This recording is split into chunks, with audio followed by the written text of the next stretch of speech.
गंवार पति।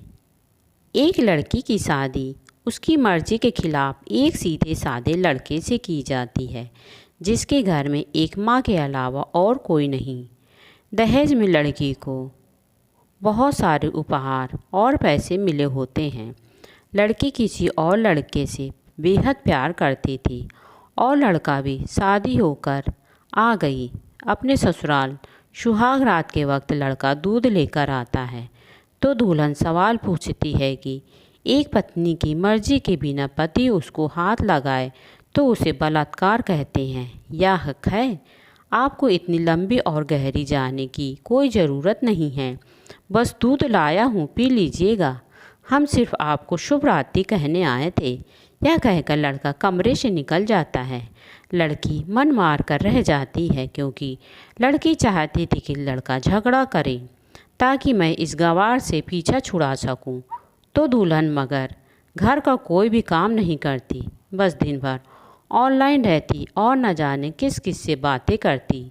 मगर उधर लड़के की माँ बिना शिकायत के दिन भर चूल्हा चौका से लेकर घर का सारा काम करती, मगर हर पल अपने होठों पर मुस्कुराहट लेकर फिरती।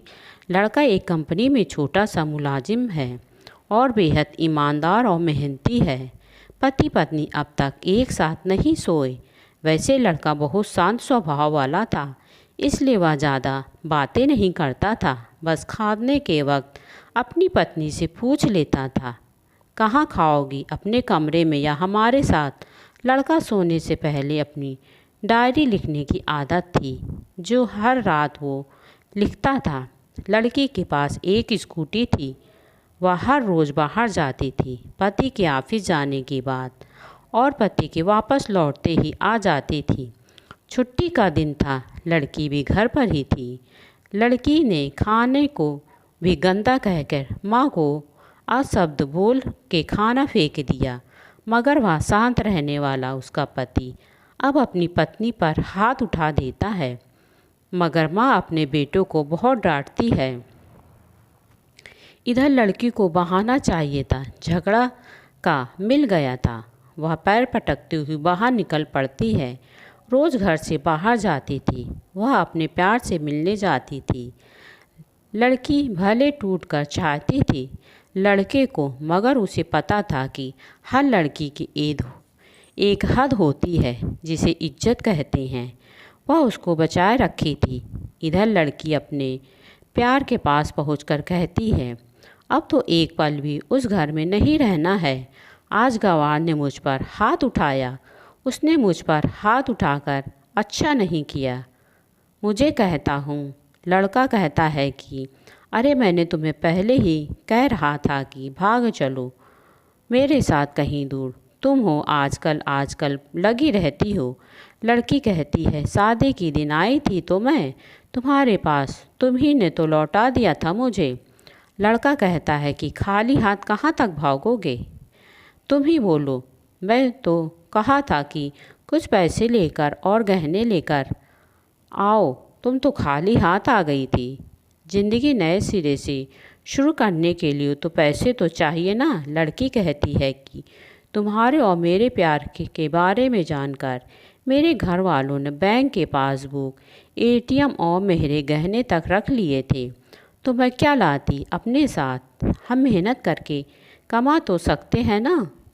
लड़का कहता है, चला कर इंसान पहले सोचता है और फिर काम करता है। खाली हाथ भागने तो इश्क का जुनून 2 दिन में ही उतर जाता, समझी। और जब भी तुम्हें छूना चाहता हूँ, बहुत ही नखरे हैं तुम्हारे पास। कहती हो कि शादी के बाद। लड़की कहती है कि शादी के बाद ही अच्छा होता है, यह सब तुम्हारा ही तो है। मैं आज भी कुंवारी लड़की हूँ, शादी करके भी आज उस गंवार के साथ सो न सकी क्योंकि तुम्हें अपना पति मान चुकी हूँ। बस तुम्हारे नाम की सिंदूर लगानी बाकी है, बस वो भी लगा दो। सब कुछ अब तुम अपनी मर्जी से करना। लड़का कहता है, ठीक है, मैं तैयार हूँ, मगर इस बार कुछ पैसे ज़रूर लेकर आना। मत सोचना हम दौलत से प्यार करते हैं, सिर्फ तुमसे ही प्यार करते हैं। बस कुछ छोटी मोटी बिजनेस के लिए पैसे चाहिए। लड़की कहती है, उस गंवार के पास कहाँ होगा इतना पैसा।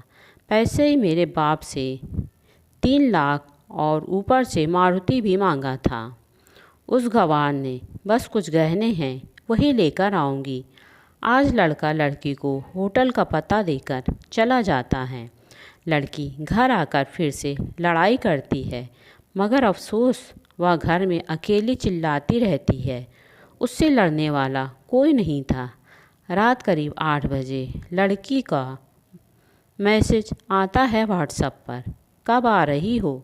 लड़की कहती है, सब्र करो, कोई सोया नहीं है, मैं 12 बजे से पहले पहुंच जाऊंगी, क्योंकि यहाँ तुम्हारे बिना मेरी सांसें घुटती हैं। लड़का कहता है, ओके, जल्दी आना। लड़की अपने पति को बोल देती है कि मुझे खाना नहीं चाहिए, मैं बाहर से खाकर आई हूँ, इसलिए मुझे कोई परेशान ना करे। इतना कहकर वह दरवाज़ा बंद करके अंदर आती है कि पति बोलता है कि वह अलमारी से मेरी डायरी तो दे दो, फिर बंद करना, हम परेशान नहीं करेंगे। लड़की दरवाज़ा खोले बिना ही कहती है कि चाबियाँ दो अलमारी की। लड़का कहता है, तुम्हारे बिस्तर के पैरों तले है, चाबी है।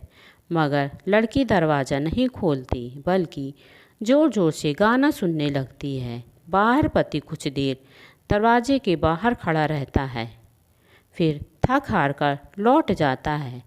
लड़की ने बड़े ज़ोर से गाना बजा रखा था। फिर लड़की वह अलमारी खोल के देखती है।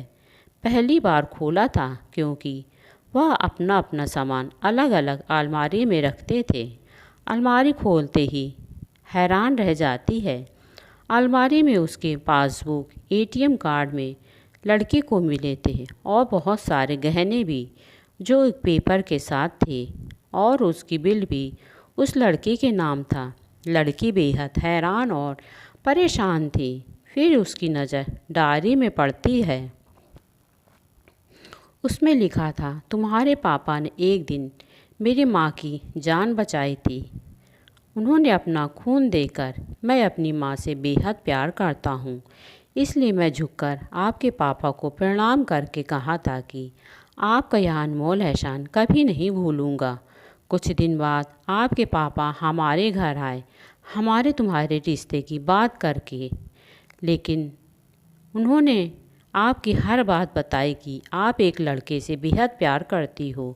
पहले लड़के को जानना चाहते थे, आखिर बाप अपने पापा की प्रिंसेस हो, और हर बाप अपनी प्रिंसेस के लिए ईमानदार प्रिंस चाहता है। आपके पापा ने खोज करके पता लगाया कि वह लड़का बहुत सी लड़की को धोखा दे चुका है और पहली शादी भी हो चुकी है, पर आपको बता ना पाए, क्योंकि उन्हें पता है कि यह जो इश्क का नशा है वह हमेशा अपनों को गैर और गैर को अपना समझता है।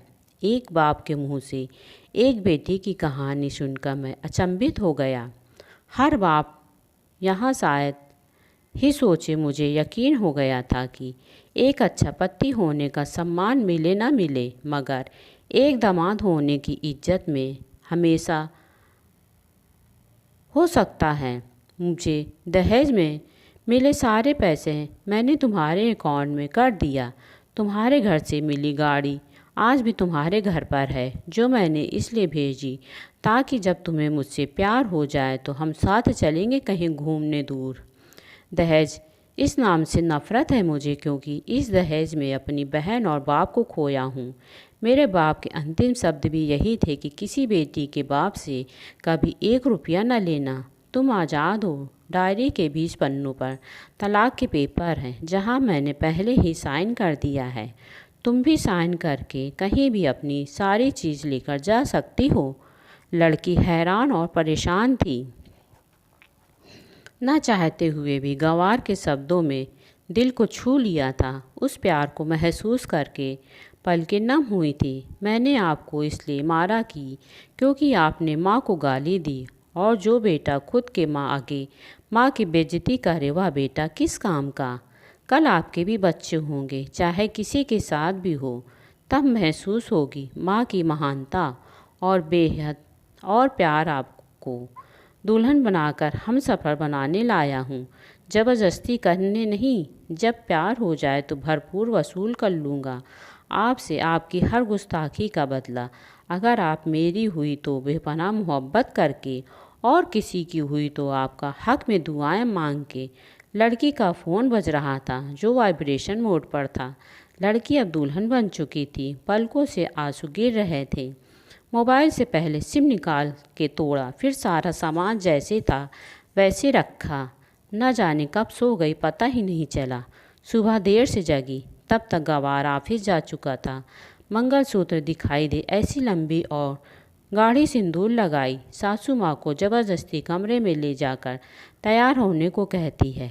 गवार पति के लिए थोड़ी नमकीन, थोड़े हलवे और चाय नमकीन अपनी स्कूटी में सासू माँ को ज़बरदस्ती बैठाकर। सासू माँ को कुछ भी पता नहीं था कि उनकी बहू आज उन्हें कहाँ ले जा रही है। फिर रास्ते में सासू माँ को पति के ऑफिस का पता पूछकर ऑफिस पहुँच जाती है। पति हैरान रह जाता है पत्नी को इस हालत में देखकर। कहता है सब ठीक है ना, मगर माँ बोलती पत्नी गले लगाकर कहती है कि I love you for ever. Office के लोग सब खड़े हो जाते हैं। वनवास गई थी, सुबह ही लौटी हूँ। अब 1 महीने तक मेरे पतिदेव ऑफिस में दिखाई नहीं देंगे क्योंकि हम लंबी छुट्टी पर जा रहे हैं। साथ साथ पति कहता है कि पागल। दुल्हन कहती है कि आपकी सादगी और भोलेपन ने बनाया है। सभी लोग तालियां बजाते हैं और दुल्हन फिर से लिपट जाती है अपने गंवार पति से, जहां से दोबारा कभी भी नहीं छोड़ना चाहती थी। बड़े बड़े फैसले होते हैं कभी कभी हमारे अपनों के, मगर हम समझ नहीं पाते कि हमारे अपने हमारे फ़िक्र खुद से भी ज़्यादा क्यों करते हैं। माँ बाप के फैसलों का सम्मान करें जो आपको हमेशा दुनियादारी से ज़्यादा प्यार करते हैं। उसके बारे में आपकी क्या राय है नीचे कमेंट करके ज़रूर बताइएगा। अगर वीडियो अच्छा लगा हो तो ज़्यादा से ज़्यादा लोगों के साथ शेयर करें और ऐसी ही कहानी सुनाने के लिए मेरे चैनल को सब्सक्राइब करें। धन्यवाद।